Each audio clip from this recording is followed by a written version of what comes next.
இன்றைக்கி வந்து முள்ளங்கி முட்டை போட்டு பொரியல் பண்ணலாம் வாங்க.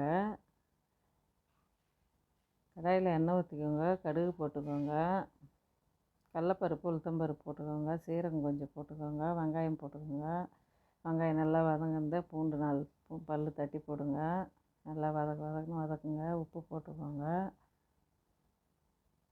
தக்காளி போடுங்க, கம்மியாக போடுங்க தக்காளி. கருவேப்பிலை போட்டு நல்லா வதக்கிக்கோங்க.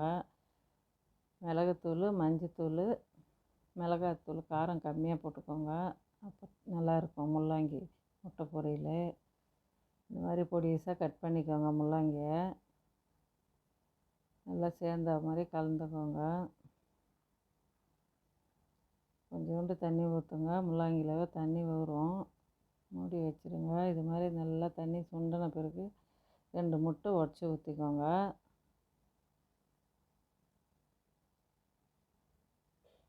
நல்லா 2 முட்டை உடச்சி ஊற்றி கலருங்க. நல்லா பொடி மாஸ் மாதிரி வரட்டும்.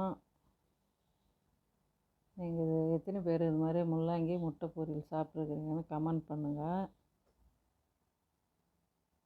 ரெடி ஆயிடுச்சு. இன்றைக்கி ரசம், முள்ளங்கி முட்டை பொரியல், மாம்பழம் சாப்பாடு. பிடிச்சிருந்தா லைக் பண்ணுங்கள்.